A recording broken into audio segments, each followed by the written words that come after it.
Sweetwater County Library. I'm Miss Tiffany, and today I'm going to share with you one of my most favorite aquatic animals, the jellyfish. Did you know that the jellyfish doesn't have any brains or bones?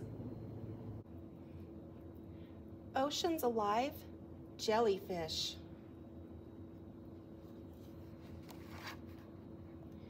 Jellyfish live in oceans all over the world. Jellyfish travel in groups. A group of jellyfish is called a smack.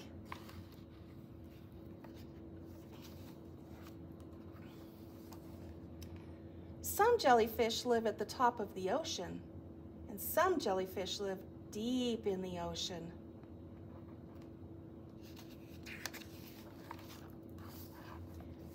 Most jellyfish are shaped like open umbrellas. Their bodies are smooth and squishy.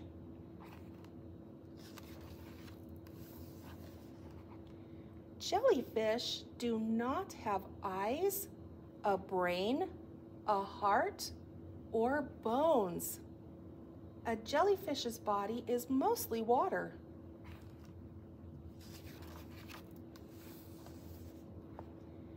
Jellyfish can be purple, pink, orange, and other colors. And some jellyfish are no color at all. See how you can see through this jellyfish? It has no color. Jellyfish have arms called tentacles. Tentacles can be short or long. Can you think of another animal that has tentacles? An octopus has tentacles. A jellyfish spreads out its tentacles to search for food.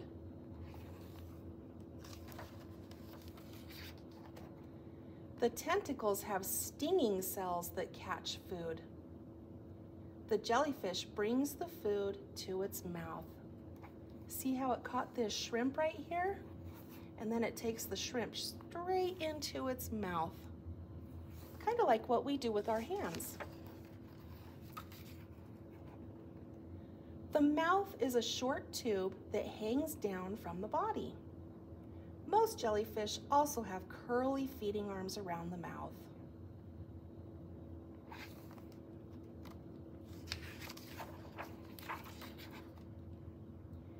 Jellyfish squeeze water through their bodies to swim, but they do not swim fast. Jellyfish are drifters. They go wherever the ocean current takes them. The end. Fancy Nancy is going to teach us that it's okay to be afraid of jellyfish, but they're really not that scary. Fancy Nancy, Peanut Butter and Jellyfish by Jane O'Connor. Pictures based on the art of Robin Preece Glasser.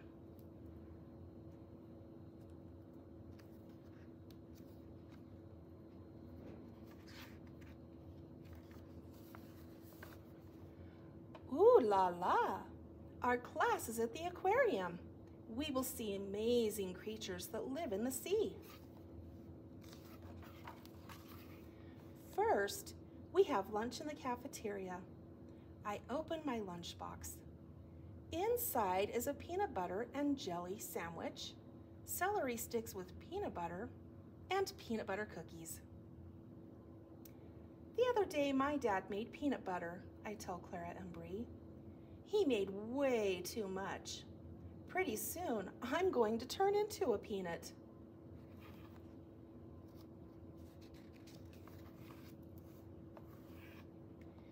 Then we come to a special exhibit.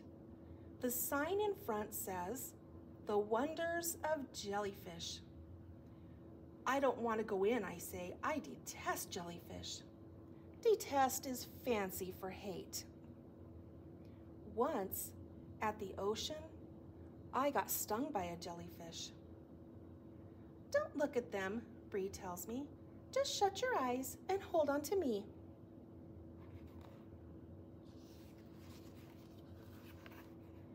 Miss Glass says, I understand I once got stung by a jellyfish, but they are amazing sea creatures. Come look. Miss Glass takes my hand.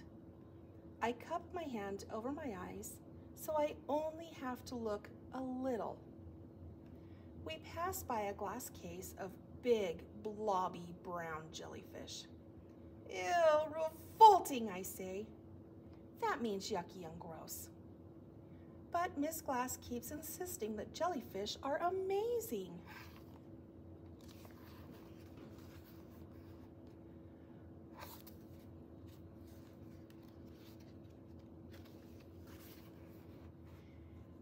Jellyfish don't have eyes or ears, Miss Glass says. They don't have bones or a heart. They are mostly made of water. The long strings are tentacles. Those are what sting. Often jellyfish sting to defend themselves against an enemy. I was not an enemy, I tell her. I was just swimming and having fun. Yes, but the jellyfish had no way of knowing that, Miss Glass says. Jellyfish don't have brains either. I guess I see what Miss Glass means. The jellyfish wasn't out to get me. It's not smart enough to do that. We walk past a case of purple jellyfish. They aren't as revolting as the brown jellyfish. Now we are standing in front of lots of blue jellyfish. You can see right through them. The fancy word for that is transparent.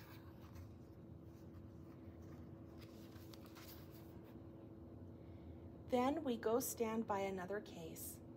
These jellyfish look like pearly pink bubbles. In the very last case are tons of tiny jellyfish with lights. They blink on and off like fireflies. I am not so scared anymore. I guess jellyfish are pretty amazing. That night, I tell my family about the aquarium and the jellyfish. I am going to make a diorama for Miss Glass because she helped me overcome my fear. I explained to Jojo that a diorama is a 3D display. I get to work right after dinner. I find an empty shoebox and paint the inside blue. Then I stick long, silvery ribbons onto one of Mom's old shower caps. I am making a jellyfish. Dad helps me hang my jellyfish from the top of the shoebox. Then he clears the table. No one ate much dinner. It was chicken with peanut butter sauce. Too bad I don't have sand for the bottom, I say. Hold on, Dad tells me. He gets out the giant jar of homemade peanut butter.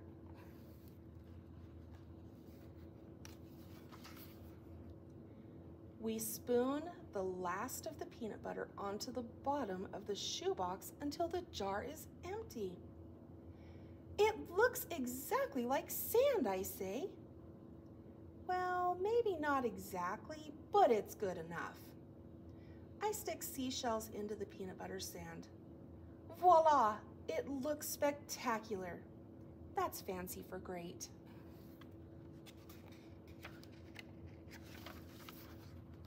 The next morning, I present the shoebox to Mrs. Glass.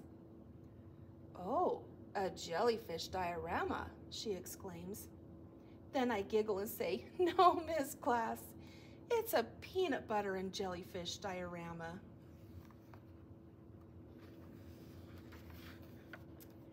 Fancy Nancy's fancy words. These are the fancy words in this book. Detest means hate. A diorama, a 3D display. Revolting, yucky, and gross. Spectacular, great. Transparent, see-through. The end. And Spencer and Vincent, well, you'll just have to see what they have to say about being jellyfish. Spencer and Vincent, the Jellyfish Brothers. Story by Tony Johnston. Pictures by Emily Dove.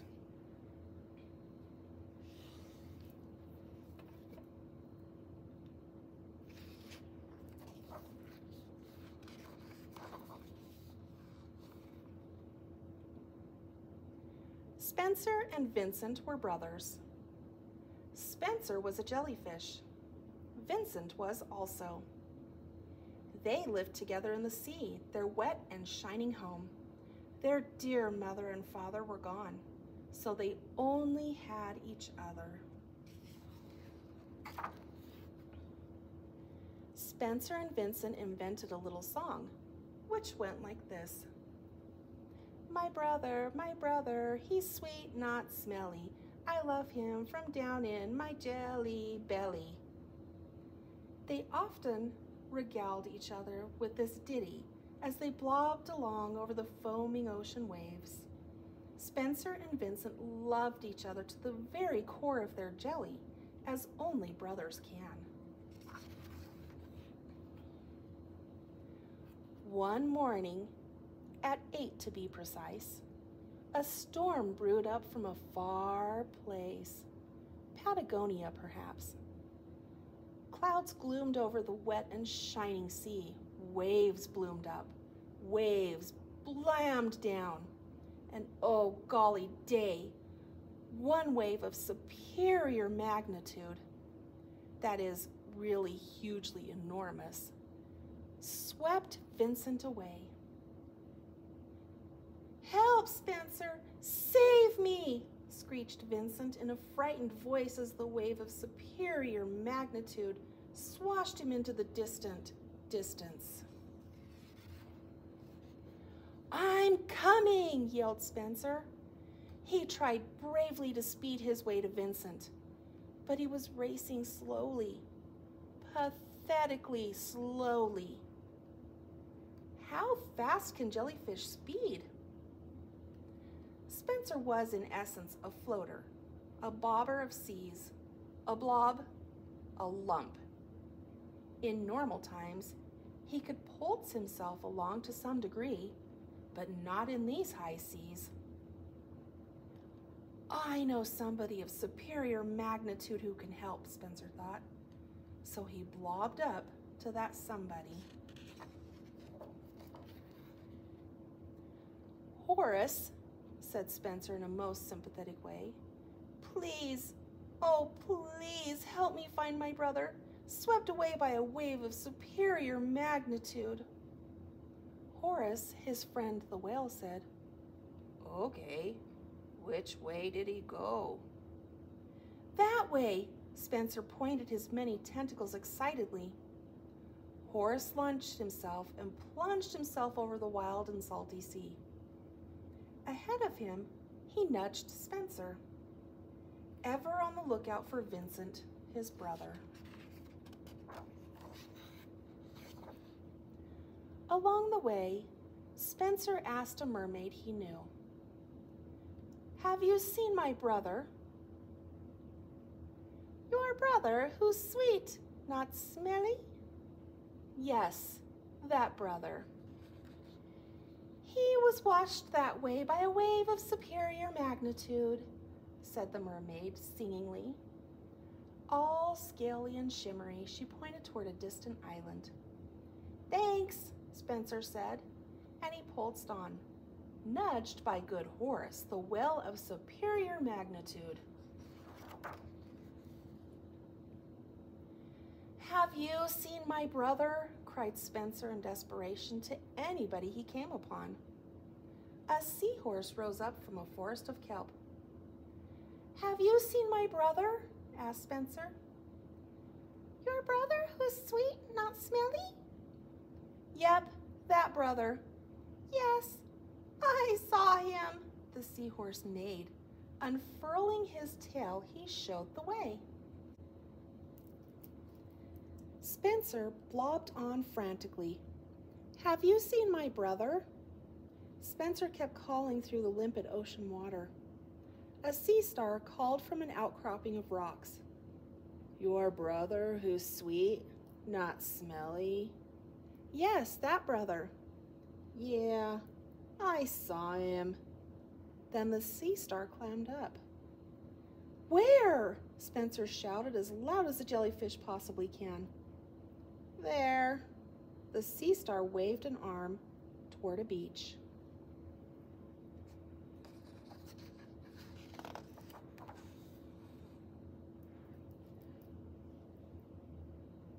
Sure enough, off in the distance blobbed Vincent. He looked woozy, dizzy, dazed, and stunned from the storm. But how grand! He was afloat on the water, not stranded on the sand. Spencer was overjoyed to the depths of his jelly, but he didn't go near for fear of being beached. By now, all the ocean creatures Spencer had met, the gobs of others, were eager to help him save Vincent, his brother. They crowded closer and closer.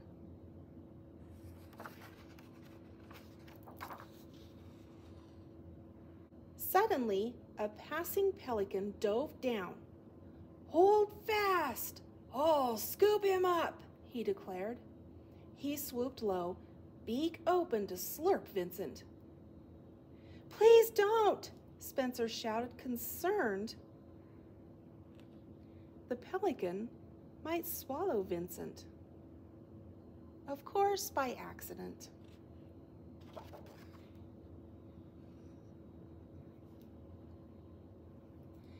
Everyone understood the tug of brotherly love.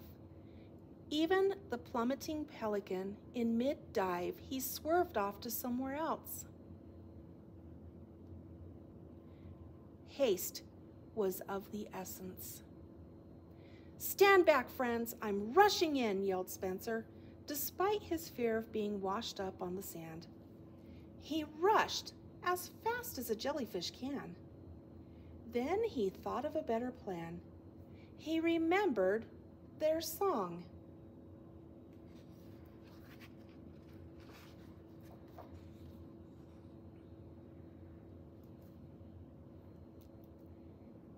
He gathered all his jellyfish self together. He blasted with all his jellyfish heart. My brother, he's sweet, not smelly. I love him from down in my jelly belly." That sound perked Vincent up. The sound of his brother's voice. Vincent blinked his eyes. "Brother?" he whispered, all groggy and limp. "I don't think I can make it."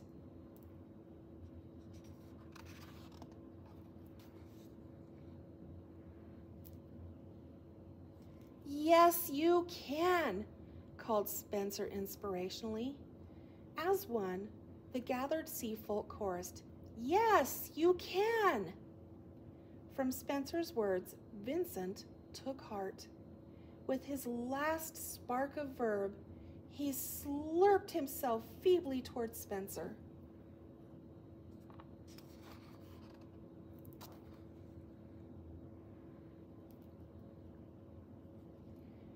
Then Horace smacked a fluke of superior magnitude and sent a foaming wave. The wave swashed Vincent up, floating him to Spencer.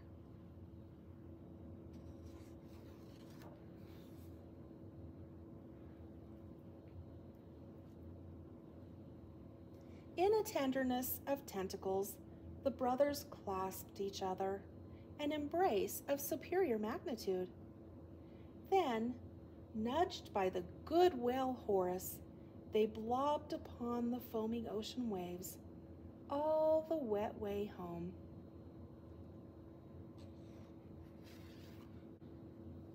Author's note. Maybe you have seen a jellyfish somewhere and wanted to know more about it. Jellyfish are not fish at all. They are gelatinous zooplankton, simple boneless beings that have been on Earth for millions and millions of years. Plankton means drifter, and drift is what jellyfish do. Some float upon the surface, some wander through deeper waters, others become bottom dwellers. Jellyfish live in saltwater and freshwater and have nicknames like flying saucer, purple people eater, and Santa's hat. They are mostly slow, often pulsing themselves along. The jellyfish that people know best have poisonous tentacles that trail behind them for protection and to stun small fish and other things they eat. The deadly box jellyfish of Australia and Indonesia is the most poisonous animal in the world. There are many different types of jellyfish. More are being discovered every day. Jellies come in many sizes. The largest can grow to about 10 feet wide with stringing tentacle ribbons out almost 100 feet. They can be colorful, but most are transparent. That is, you can see through them. Being invisible may be a defense against creatures wanting to eat them. It might also help them sneak up on their own dinners. Perhaps to surprise and hold off foes, some jellyfish glow. Jellyfish have many enemies like crabs, sharks, sea turtles, seabirds, and other jellyfish, even people. But in this story, most of the ocean community is friendly, pulling together to rescue a brother. Whatever they may do, Spencer and Vincent are fictional characters floating upon the whimsical ocean of imagination. TJ. The end. Thank you for joining me today for story time. I really hope that you enjoy jellyfish as much as I do, and maybe you even learned something.